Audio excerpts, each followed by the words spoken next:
Hi, this is the voice explainer. Today I'll be explaining the movie named Avenged. At the start of the movie, we are introduced to a girl named Zoe. She was going to meet her fiancé. Her mother gave her a car to travel and reminded her to be careful before saying goodbye. Zoe told her mother not to worry and promised she would reach safely. Zoe was happy and very excited to meet her fiancé. She loved taking selfies, so she took one during her journey and sent it to her fiancé to show him where she was. Along the way, she met an old man who was selling handmade items. After seeing the items, Zoe continued her journey. While driving, she was distracted by her mobile phone and lost focus on the road. Suddenly, an injured man appeared in front of her car. Zoe hit the brake immediately and avoided hitting him. As she looked outside, she saw the man fall to the ground and then noticed that the gang was chasing him. That gang brutally ran their car over the injured man and killed him. Now the gang started moving towards Zoe. She wanted to help the injured man, so she quickly got out of the car and put him inside. Just as she was about to drive away, the gang reached her.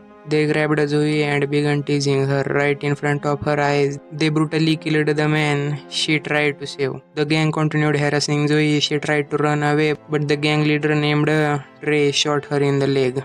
Zoe immediately fell down. The gang took her with them and tied her to a bed. They tortured her and did terrible things. Zoe was in a lot of pain. Meanwhile, Zoe's fiancé was worried because it has been too long and she hadn't reached home. He looked at the last selfie she had sent, where a road sign was visible. Using that sign, he figured out Zoe's last location and called the police for help. On the other side, Ray was still torturing Zoe. He told her that he was the grandson of the man who wiped out a tribe in America.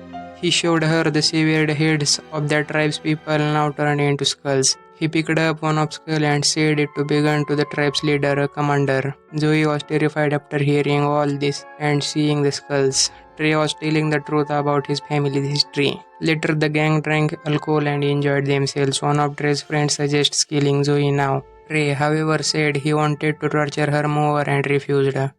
They decided to make a bet using cards. Trey's friend won the bet, so he took a knife and went to kill Zoe.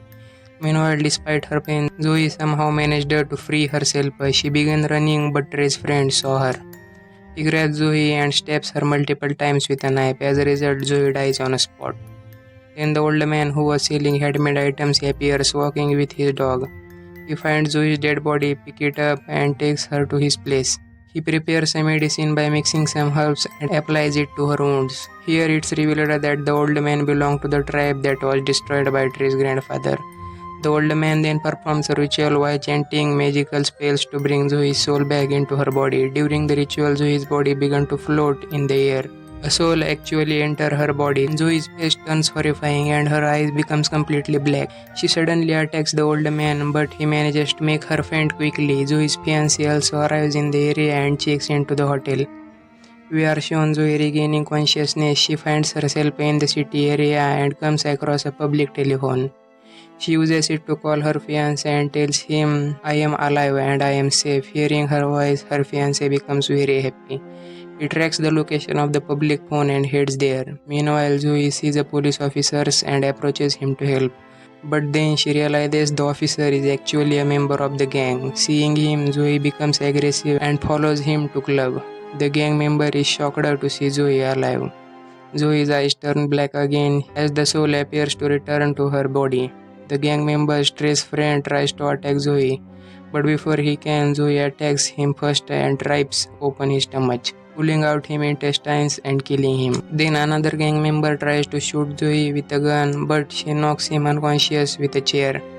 When Zoe's fiancé arrives at the location of the public phone, he finds police officers there. He asks them about Zoe. One officer tells him that a murder had occurred there and that the person he is looking for isn't present. Zoe's fiancé tells the officer that his fiancé called him from the exact place an hour ago. The officer responds, "Alright, I will look into your case later." Just then Trey and his gang arrives. Seeing the dead body of his friend, Trey becomes furious. He can't understand who killed him. Zoe's fiancé then approaches them, shows them a picture of Zoe and asks if they have seen her. Upon seeing the picture, they tell him to leave immediately, but when he tells them that she called him from just an hour ago. Hearing this, the gang members are shocked. They move towards Zoe's fiancé, intending to kill him, but just then a police officer arrives and orders them to back off. Meanwhile, Zoe regains consciousness and finds herself in a shed. A door in one of the rooms opens on its own, revealing various kinds of tools.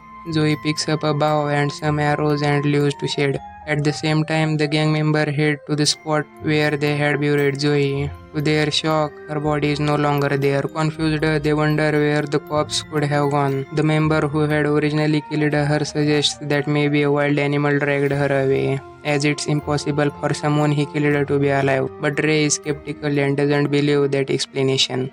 Out of fear of being arrested by police, the gang decided to flee the area. They return to their homes to pack their belongings, but as one of Trey's friends steps outside his house, he notices arrows embedded in his car. Alarmed, he sends Trey a voice message saying he feels like Zoe is nearby.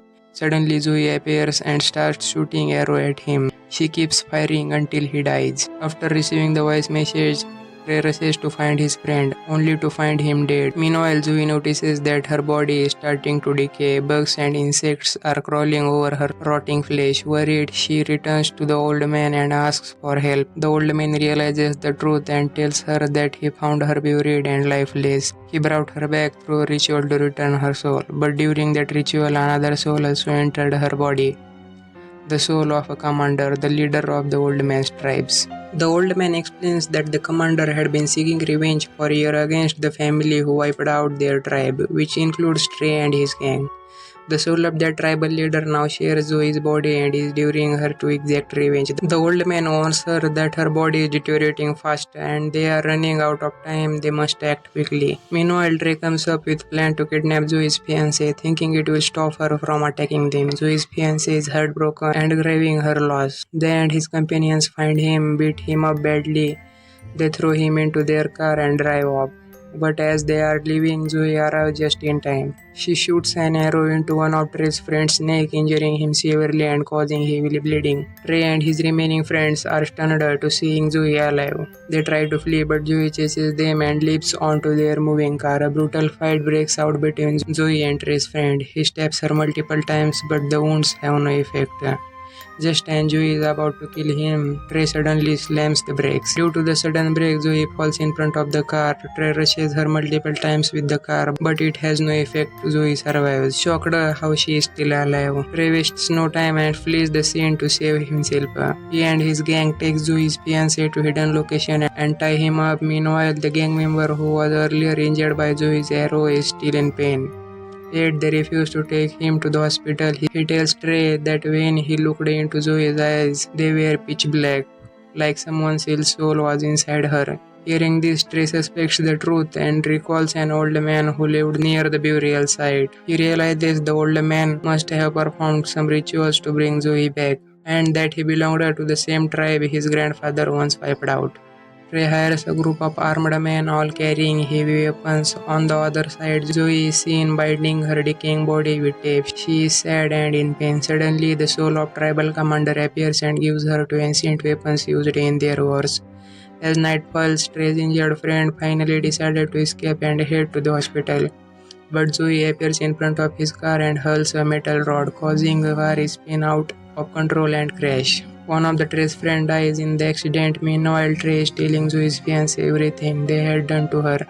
Now they tortured and brutalized her. Hearing this, Zoe's fiancé is heartbroken and breaks into tears. Soon after, Trey spots Zoe and warns his gang, but it's too late. Zoe begins eliminating them one by one. Trey looks for his injured friend, only to discover that Zoe has already killed him. Then, in a horrifying moment, Zoe shows Trey his friend's hurt and eats in front of him. Terrified, Trey flees outside, where he runs into the police officer. In panic, he kills the officer and escapes. Zoe finds her fiancé and he cries upon seeing her. He pleads with her to stay, but Zoe says she has unfinished business. She must complete her revenge. She leaves. Later, Trey confronts the old man and demands to know how Zoe can come back to life. The old man reveals everything. That during the ritual, the tribal leader's soul entered Zoe's body to take revenge on Trey's bloodline. When Trey asks how to stop the spirit, The old man explains that the only way is to burn the skulls of the tribal leaders. Meanwhile, the police rescue Zoe's fiancé and begin to questioning him. Zoe reaches Trey's house and sees that his brother has committed suicide. The tribal leader's soul then kills Trey's mother. After that, the soul leaves her body temporarily. Trey now desperate gather all skulls he has, but realizes the leader's skull is missing. That's when Zoe arrives holding the missing skull. Trey is stunned in the last effort to survive. He pulls out the chainsaw and attacks. Zoe cuts off one of his hand, but he stabs her with the chainsaw. Despite her injury, Zoe manages to slice Trey's neck, killing him. With his death, both Zoe and the tribal leader's revenge is finally fulfilled. Sometime later, Zoe's fiancé arrives at the scene, having been called there by the old man. He finds Zoe's half-buried body in a grave with tears in his eyes. He tells her he loves her deeply. Then he burns her body, giving peace to both Zoe and the tribal leader's soul. Their revenge was completed. Zoe's fiancé doesn't understand the full truth until the old man explains everything. Why Zoe killed them and what truly happened. This is where the movie ends. Thank you for watching.